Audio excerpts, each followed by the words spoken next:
Joining me right now is Matt Preston, obviously from MKR, MasterChef fame, obviously one of the most well-known food critics and commentators across the country. Welcome to Newsport, Matt. Thank you very much indeed. And the Tropics. I thought we'd keep it light today and have some fun. So you're up here for Taste Port Douglas. We'll get into that in a second. But first of all, 5 quick ones for you. Sure. Tell us the best meal you have ever tasted. I don't think you'd ever say what the best meal is because there are so many amazing meals. For me, it's always set by who you have it with, and it's actually the people you have it with. You know, being in the right place with the right people will always make the food better. So I don't know. I've eaten amazing food in Lima, in Copenhagen, in Brisbane, in Melbourne. I think that idea of pinnacle is really hard to find. I think there are pinnacle dishes and pinnacle flavors, but a best deal. I think it'd be churlish to pick one because there are so many. Understood. What's a meal, in your opinion, that's completely overrated? The most overrated meal, the really long, boring degustation that goes for 4 hours with long gaps between each dish, and where everyone has to be very polite and stitched up, wears a shirt and collar. And it's a bit like going to church, but it's like church for 4 hours, not church for an hour. Conversely, what's a meal that you can never get enough of that's completely underrated? Your go-to? Pizza, straight away.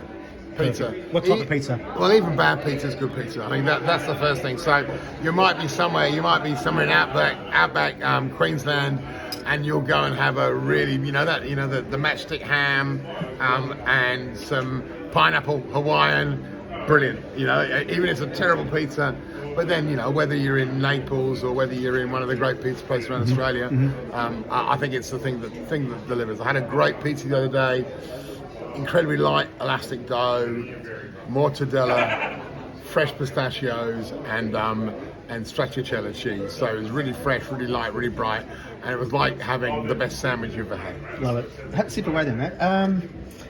And lastly, for our 5 quick bites, it's Sunday night. What are you cooking yourself for dinner?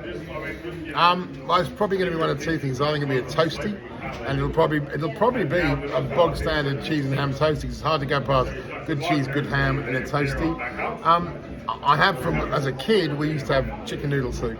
So there's a little bit of that idea of maybe a bowl of 2-minute noodles, chicken flavour, not spicy, chicken flavour. That'll be the easy, quick 5-minute deal.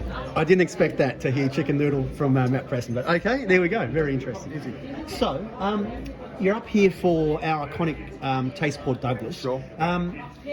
What are you looking forward to over the next 3 days, and kind of where does this event stand on the national food landscape in terms of its popularity and so on and so forth? Well, I think one of the great things that Spencer Patrick's done here is create a food festival on the smell of an oily rag in a distant corner of Australia. And the fact people love him so much and love this event so much, you get great talent coming here, great chefs, great cooks, great winemakers coming up here for this event. And it's been here for so long.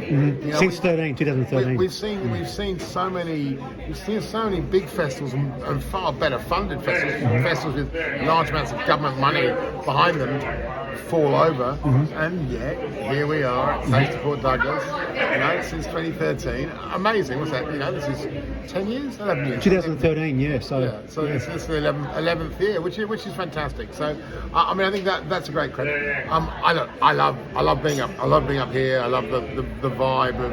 And a very different vibe from Port Douglas to Mossman to Cape Trib. Each place is very specific, very different. You'd say the Palm Cove would be the same deal.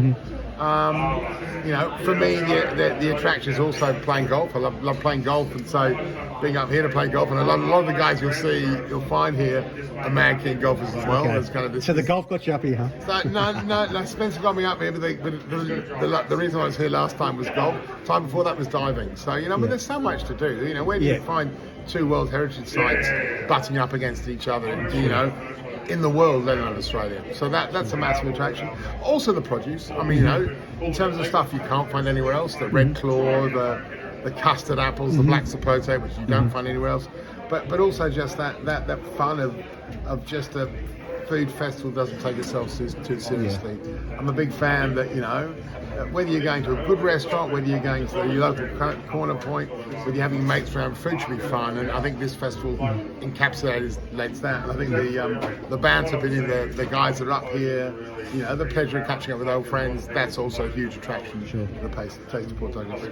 Matt, thanks for your time and enjoy yourself here. Pleasure. Cheers, mate. Thank you. That's easy.